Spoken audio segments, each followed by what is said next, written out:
Nous abordons le thème de l'isolation thermique et acoustique. Avant toute chose, faisons un petit rappel sur la réglementation de la RT 2012. Donc, depuis le 1er janvier 2013, toute demande de permis de construire de bâtiments résidentiels devra être accompagnée d'une attestation de prise en compte de la RT 2012 qui signifie réglementation thermique et l'année de sa mise en place, c'est-à-dire 2012. Il faut savoir qu'en 35 ans, la mise en place d'une réglementation thermique a divisé par 2 la consommation énergétique des constructions neuves. Et grâce à la nouvelle réglementation thermique, la RT 2012, le Grenelle de l'environnement prévoit de la réduire encore. Son objectif est de permettre des économies d'énergie très significatives pour les habitants. Cela entraîne bien sûr un surcoût en construction, mais celui-ci est compensé par le gain sur la facture énergétique à moyen terme. Par ailleurs, la construction d'un bâtiment conforme à la réglementation thermique 2012 doit respecter certaines exigences telles que le traitement des ponts thermiques, l'installation de protection solaire, le recours à une ou plusieurs énergies renouvelables, comme l'énergie solaire, la géothermie par exemple, ou à des systèmes énergétiques à haut rendement, l'eau chaude sanitaire thermodynamique par exemple, ou une chaudière à micro-cogénération. La surface minimale imposée par les baies vitrées, qui doivent représenter 1/6 de la surface habitable, ainsi que la ventilation efficace. Et ce, quel que soit le système énergétique que l'on retient. Une maison doit donc à la fois être bien isolée au niveau de la toiture, des vitrages et des murs extérieurs, et intégrer des éléments de conception bioclimatique, c'est-à-dire l'orientation du bâtiment pour bénéficier d'un maximum d'éclairage naturel, prise en compte de l'inertie thermique, etc. Concernant l'épaisseur des matériaux relatifs à l'isolation, donc, leur épaisseur dépend de plusieurs paramètres comme la localisation géographique de la construction, l'orientation des principales pièces, la compacité du projet, ainsi que le système de chauffage choisi. L'isolation thermique. Alors, que signifie isolation thermique? L'isolation thermique vise à empêcher les transferts de chaleur entre un milieu chaud et un milieu froid. Elle permet donc d'éviter les déperditions de chaleur ainsi que le phénomène de pont thermique et de condensation.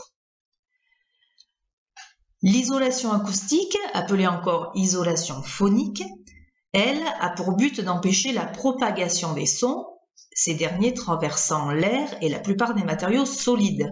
On distingue 2 familles de bruits. Nous avons les bruits aériens. Ce sont les bruits qui sont relatifs à la transmission sonore dans l'air, tels que les voix humaines par exemple, la télévision, la chaîne Wi-Fi, etc.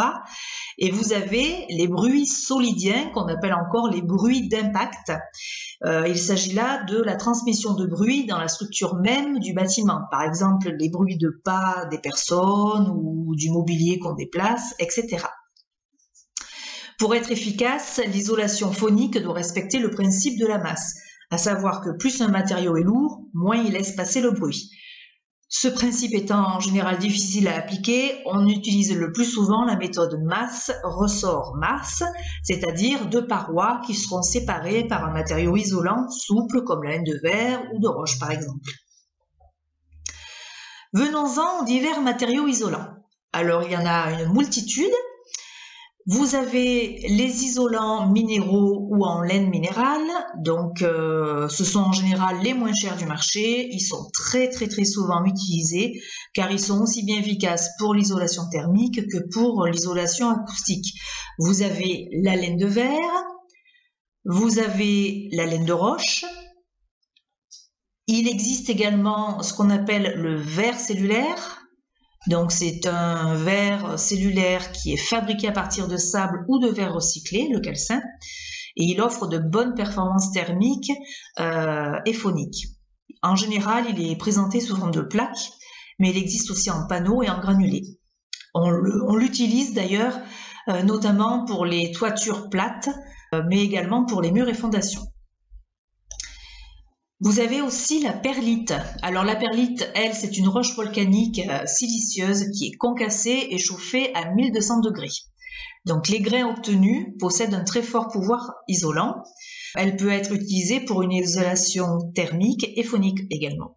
Et elle est très légère, donc on peut même l'associer à du béton pour réaliser par exemple des chappes isolantes. On peut également intégrer des fibres ou du bitume pour former des panneaux qui seront utilisés alors pour l'isolation de toitures, terrasses et en vrac pour isoler par exemple des combles qui ne seront pas aménagés. Nous avons une autre catégorie d'isolants, ce sont les isolants naturels. Alors dans cette catégorie, nous avons deux isolants. Les isolants en laine végétale comme le liège, la fibre de bois, le chanvre, la laine de bois, etc. Et nous avons également les isolants en laine animale, donc comme les plumes de canard ou la laine de mouton. Il y a aussi une autre sorte d'isolant, ce sont les isolants synthétiques ou encore appelés isolants de synthèse. Ces derniers sont fabriqués par des procédés chimiques et se présentent sous forme de panneaux rigides. Il en existe de nombreuses variantes, comme par exemple le polystyrène et le polyuréthane.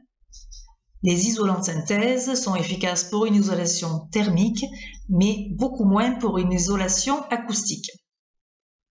Il faut savoir également qu'aujourd'hui on utilise de plus en plus de nouveaux matériaux, comme les briques monomures par exemple, le béton cellulaire ou encore les panneaux isolants sous vitre. Les exigences de l'ART 2012 en termes de menuiserie. Alors, comme je vous le disais tout à l'heure, la surface de vitrage doit être supérieure ou égale à 1/6 de la surface habitable. C'est-à-dire, par exemple, 1 m² de surface vitrée pour 6 m² de surface habitable. Vous pouvez avoir une menuiserie en bois, PVC, aluminium et les avoir en double ou triple vitrage. Donc, le double vitrage se compose de 2 vitrages séparés par une lame d'air ou de gaz rares tels que l'argon ou le krypton. Le triple vitrage, lui, se compose de 3 vitrages séparés de 2 lames d'air ou de gaz rares. Actuellement, sa couche de verre supplémentaire lui donne une meilleure isolation thermique que le double vitrage. Cependant, le triple vitrage reste bien plus cher que le double vitrage, plus épais, plus lourd et réduit les apports solaires parce que c'est un vitrage qui est plus opaque. Alors si vous devez parler de réfection de fenêtre avec un acquéreur par exemple, il est important de savoir le conseiller judicieusement pour lui éviter des dépenses inutiles ou qui ne seraient pas urgentes. N'hésitez pas aussi à indiquer à tous vos acquéreurs que l'État finance par le biais de crédits d'impôt tout investissement relatif à l'optimisation d'une isolation d'un bien. Un petit mot sur l'isolation par l'extérieur. Donc, il consiste à poser des matériaux isolants sur les façades d'un bâtiment. Il est très pratique lorsqu'un propriétaire souhaite par exemple optimiser l'isolation d'un bien sans réduire ou modifier les espaces intérieurs. Et il faut savoir que l'isolation par l'extérieur reste un mode d'isolation plus efficace que l'isolation par l'intérieur. Nous avons fait le tour de l'isolation thermique et acoustique. Nous vous disons à très bientôt pour un autre thème.